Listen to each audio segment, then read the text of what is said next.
요새 청년 실업이 가장 문제고 연봉, 알바, 정부, 정규직 공채, 시간제 근로 희망한다, 적성이 나오고 있습니다.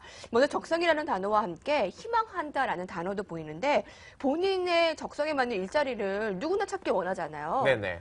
처음으로 이제 이 직업에 관련된 설문조사 제가 최근에 찾아봤더니요. 네. 한국직업능력개발원에서 이제 학부모 대상으로 조사를 한 거예요. 한 7,200명 대상을 조사했는데, 자녀 어떤 직업 갖기 원합니까 했더니 높은 연봉과 높은 지위를 갖는 직업. 이게 무려 73%나 돼요. 뭐 자녀들의 적성이라든가 아니면 행복한 직업, 자아실현 이런 거 얘기하신 분 20%밖에 안 된다는 게 굉장히 좀 슬픈 거였고요. 사실 이런 직업에 대한 그 관이 얼마나 좀 씁쓸한 현실을 좀 나타내는 것 같아요. 대다수의 부모님들이 자녀들이 다 잘 되길 바라죠. 근데 그 중에서도 전문직을 갖길 바라고 높은 연봉을 받길 바라는데 저희 부모님들이 72.7%에 들어가는 것 같아요. 이학용 위원님은 학부모의 입장에서 어떠세요? 저는 솔직히 별로 이렇게 딱 어떤 직업을 가졌을 원하는 게 없고요. 전부 다 저희 딸이나 아들이 자기가 원하는 걸 하고 싶어 하는데 저희 딸 같은 경우는 기본적으로 딱 물어보면 아마 그 연봉 지위의 높은 직업 지위보다는 돈 많이 받는 걸 할 것 같고요. 저희 아들은 제가 여러 번 얘기해봤는데 자기는 가만히 앉아서 남 괴롭히지 않고 문제 푸는 거를 했고 수학 교수 뭐 이런 거 하고 수학과 전공하고 싶다 그런 얘기 하더라고요. 그러니까 적성과 부모의 바람이 맞는 게 제일 딱 좋은 그런 거예요. 거 맞죠. 네, 본인이 맞죠. 맞아야 되겠죠. 뭐. 그런 것 같아요. 네. 어떠세요? 저는 뭐 최근에 여기서 그 인터넷에 사람들의 그 투표도 한번 봤는데요. 네. 그 여기 관련돼서 이렇게 사람들이 어떤 사람들이 그 직업을 어떤 걸 원하느냐, 그 직업을 다시 선택할 수 있다면 네. 어떤 요소를 고려하겠냐라는 질문을 한번 투표를 해봤어요. 그랬더니 결과 확인을 해보니까 사람들은 자아실현을 봤더니 돈이 높고 높은 보수가 16%. 그런데 다시 직업을 선택할 때 역시나 뭔가 안 맞았던 거예요. 자아실현, 적성에 맞는 일을 원한다는 분이 49%나 됐어요. 그리고 일을 해보신 분들 알아요. 스트레스 많죠. 여가 시간이 너무 적은 거예요. 그러니까 휴가 좀 맘대로 가고 싶다. 이런 분들이 한 25% 되고요. 폼생폼사, 남들의 좀 인정을 받고 싶다라는 분도 한 6%가 됐습니다. 예. 그러니까는 첫 직업을 고르시는 분들은 돈이나 높은 보수를 보고 일단 고르더라도 막상 일을 해보시면 이게 전부가 아니라고 느낀다는 거죠. 그럼 두 분은 다시 직업을 선택을 한다면 어떤 요소를 가장 크게 선택을 하시겠어요?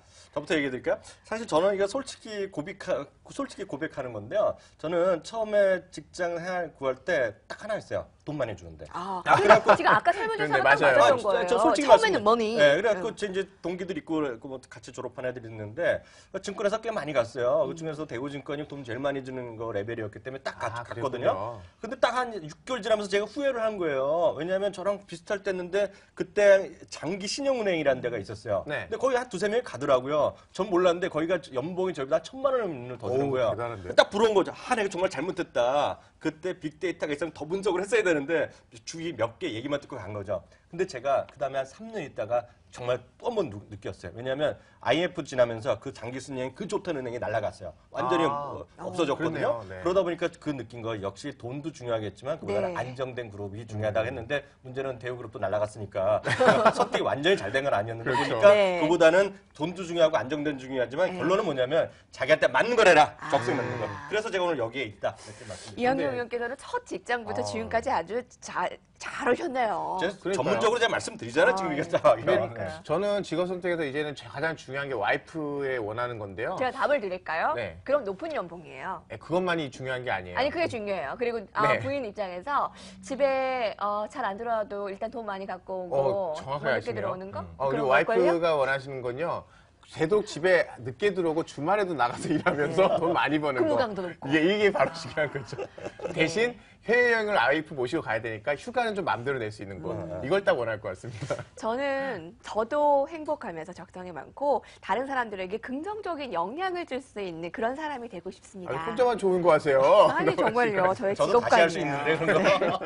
그 알바에 대해서 얘기를 해볼게요. 처음에 겨울방학이나 이제 겨울방학 앞두고 있어요. 네네. 그리고 이제 졸업이 얼마 남지 않았습니다. 2월에 졸업 시즌인데 지금 알바에 대한 쳐보면요. 알바몬, 알바천국.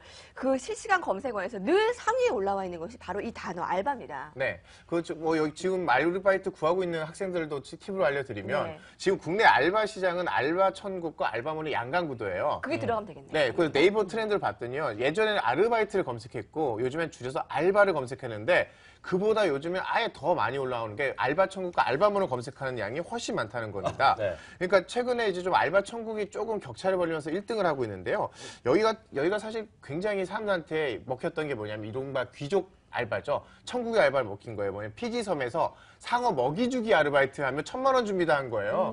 그랬더니 1,400대 1의 경쟁률로 사람들이 정말 몰리면서 있는 잡이었어요? 네, 그래서 딱 한 자리 주는 거였죠. 그러니까 저것 때문에 사람들이 몰리니까 야, 이른바 천국의 알바다. 여기 가면 천국의 알바가 많겠구나라는 네. 타겟팅한 거죠. 재밌다. 네, 그래서 네. 2AM의 이제 조건 씨를 또 그쵸. 네. 천국이라고 구용했는데 이 친구가 약간 좀 알바생의 이게 느낌이 좀 나는 좀 그걸로 먹혔고요. 최근엔 오디션 프로에 출연했던 쓰레기스트 이 친구들을 데려다가 네. 오디션은 떨어져도 알바는 돼야지라는 컨셉으로 아, TV 간 거 저도 봤어요, 그거는요.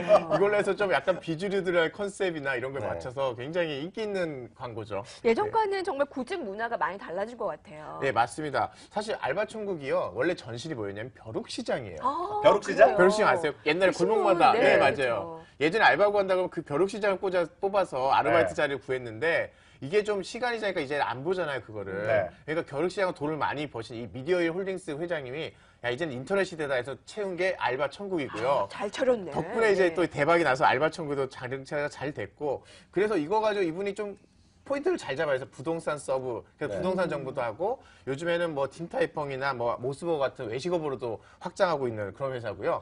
또 2위 알바몬도 사실 재밌는 게 이 모기업이 어디냐면 잡코리아예요. 아. 그러니까 취업 사이트를 하시면서 알바 시장이 따로 또 존재한다는 걸 그렇죠. 보고 알바몬을 차렸는데 네. 여기서 또 2011년까지는 굉장히 잘 나갔으나 요즘에 조금 밀리고 있는 게 좀 아쉬운데요. 재밌는 게 두 업체가 경쟁을 좀 치열하게 하잖아요. 근데 알바가 독특한 게 이게 둘 다 아르바이트 자리 자체가 원래 좋은 자리가 없잖아요. 그러니까 고급 정보가 없어요. 그러니까 어느 사이트 가든 정보는 똑같으니까 많이 사람이 오는 곳이 1등이니까 둘이서 굉장히 치열해요. 그렇겠죠. 그래서 둘만의 이제 경쟁을 하고 있는데 재밌는 게 잡코리아 계열인 알바몬은 알바몬도 직원이 필요하잖아요. 그럼 네. 잡코리아에다 광고를 하고요. 알바천국 여기 경쟁사니까 여긴 안 하고 사람인이라는 상장사 있습니다. 네. 거기다가만 또 하는 거.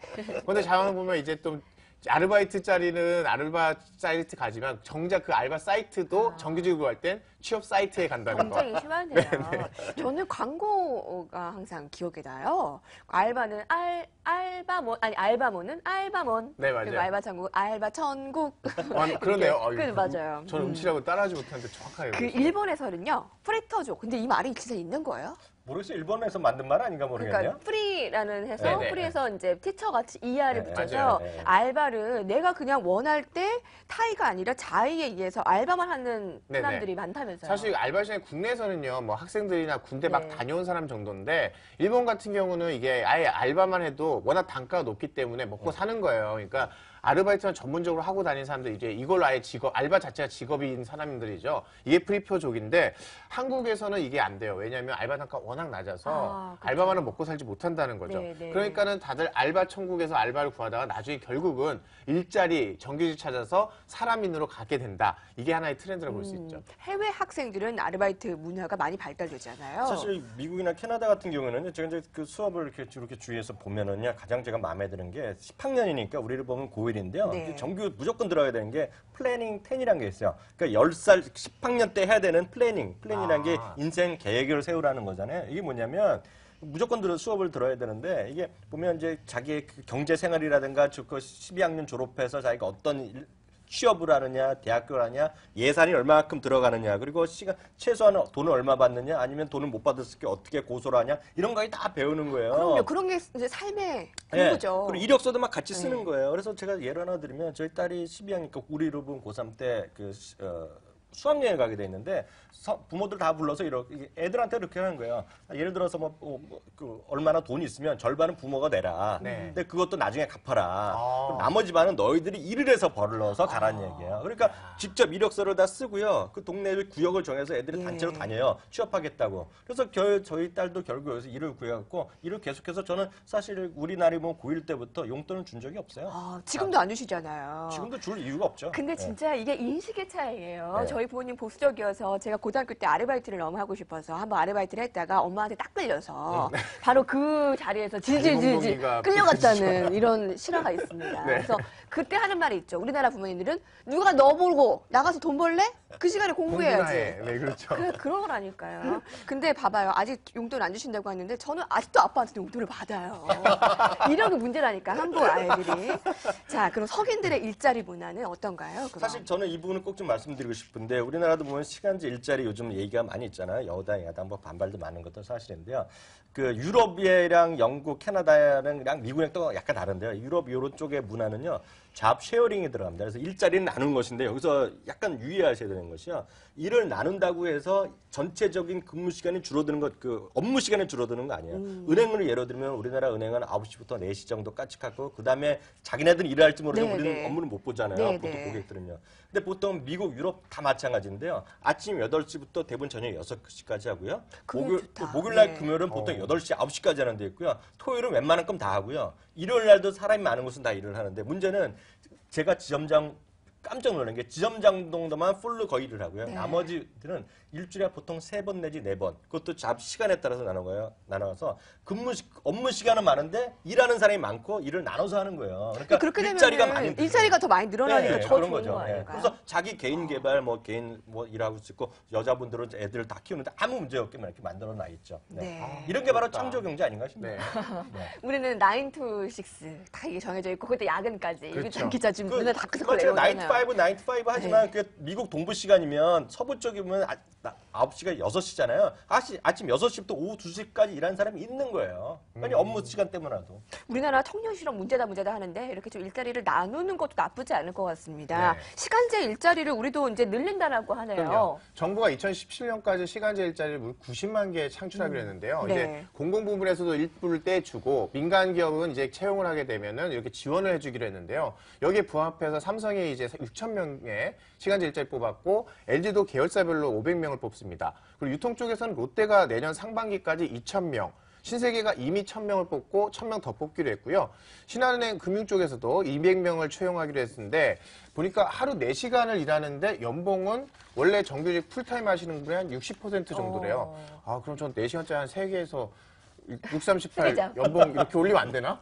뭐 이런 생각도 좀 드는데 하여간 내년에는 그 고용노동부가요. 한 번에 이제 1억씩 해서 총 5회 동안 시간제 일자리 박람회도 연다고 하니까 이쪽에 관심 있으신 뭐 주부라든지 경력 단절되신 분들은 네. 여기서 좀 관심 가져보시는 거 좋을 것 같아요. 경단녀라고 해요. 네, 네. 이제 출산이나 그 육아 때문에 경력이 단절된 여성들이 시간제 일자리에 관심이 많은데, 근데 또 업계에서는 또 그렇게 반갑게 느껴지지는 않을 거예요. 아, 그럼요. 그렇지만 이런 것들이 이제 경력 단절된 여성들은 고용노동부가 10월 네, 4일부터 한 달간 미취업 여성 1000명을 대상으로 해서요. 네. 조사를 해놨어요. 일자리 수요 결과를 봤더니 시간제 일자리도 충분히 반기는 분위기가 있다는 거예요. 조사에 참여한 여성들의 한 84%가 시간 선택제 일자리 좋다 이렇게 반응했고요. 왜냐하면 애들도 키워야 되니까 가급적이면 좀 적게 일하면서 애들도 키울 수 있는 걸 선호했다는 거예요. 그리고 공무원 같은 경우도 내년에 신규 정원의 20%를 시간제로 뽑는데 분위기가 바뀌고 있네요. 네, 2017년까지 9,000명을 시간제로 뽑아요. 그리고 시간제 채용 규모를 얼마나 했느냐를 또 경영평가에 반영한다고 하니까 우리 또 평가에 반영하면 무조건 뽑아야 되잖아요. 그러니까. 그래서 현재 공공부문 시간제 일자리는 99%가 비정규직이라는 게 조금 아쉽긴 하죠. 아, 근데 또 이렇게 생각할 수 있을 거예요. 아니, 그렇게 시간제로 일하는데 또 어느 정도는 또 감수해야지. 또 네. 이렇게 생각할 수 있잖아요. 이게 또 우리가 겪어야 될 과제가 아닐까 싶습니다. 시간제 일자리를 얘기를 했다면 이제 새로운 직업에 대해서 신직업 그런 것들도 많이 늘어났다면서요. 맞습니다. 정부가요 고용정보원을 통해서 이제 새로운 일자리를 이제 만들어서 분류를 하려고 그러는 거거든요. 그래서 조사를 해봤더니 네. 우리나라에 해외에 없는 650개 정도가 외국에 있는 거예요. 네, 그래서 네. 그걸 추려갖고 한 100개를 이제 만들 예정으로 있죠. 우리나라 이제 한국정보 고용정보원 같은 데서요. 네. 대표적인 예를 들어서 말씀드리면요. 엊그저께 말했던 이온 우리 플래너라고 어제 연결했죠. 정식으로 있고요. 네. 매매주택 연출가 그리고 냄새만 판별하는 별게 다 사람도 있고요. 있다. 이게 또 특이합니다. 사이버 언더커버라고 해서요. 그 인터넷상에서 고인이 된 분들의 인터넷 네. 뭐 페이스북이건 트위터 이런 것들 많이 있잖아요. 블로그 이런 것들 흔적을 지우는 사람도 있고요. 운동 치료사, 레크레이션 치료사 같은 거 있고요. 저희 보면 딱 저 같은 사람 있잖아요. 빅데이터 전문가도 당당히 100명 안에 들어갈 가능성이 그렇군요. 크다라고 지금 얘기되고 있죠. 아, 창조 경제와 더불어서 여러 이렇게 직업들이 생기고 있는데 그러니까요. 지금 막 말씀하신 대로 빅데이터 시대가 되면서 생기는 일자리가 더 많을 것 같아요. 아, 그럼요. 빅데이터 관련 시장이 워낙에 클 거라고 지금 예상되고 있고요. 뭐 저희가 이걸 딱 정확하게 잡아서 이미 빅먼니라는 방송이 진행되고 있지 않습니까? 여기저기 방송에서 우리 따라하는 데가 요즘 많이 보이더라고요. 그만큼 이제 방송에서도 빅데이터 일자리 생기는 건데 미래창조과학부가 이제 데이터 기반으로 한 창조 경제 그리고 정부 3.0 엮어서 정말 좀 일자리 많이 늘리려고 하는데요. 빅데이터 분석 센터도 만들었어요, 최근에요. 그 인터넷 신산업 육성의 핵심으로 보고 있는데 보니까 산업 경쟁력 강화 위해서 내년부터 36억 5천만 원을 지원하는데요. 여기서 신규 일자리가 많이 나올 거라고 보고 있어요. 한국정보화진흥원이 봤더니 2013년부터 2017년까지 무려 52만 개의 일자리가 이 빅데이터 분야에서 생길 거다. 이렇게 분석을 하고 있습니다. 그만큼 빅데이터가 시대를 함께하고 우리는 지금 앞서가고 있잖아요. 아, 자, 그럼요. 이제 빅데이터 분석하는 빅머니. 자, 딱 한 종목 주식시장과 접목을 시켜봐서 골라보겠습니다.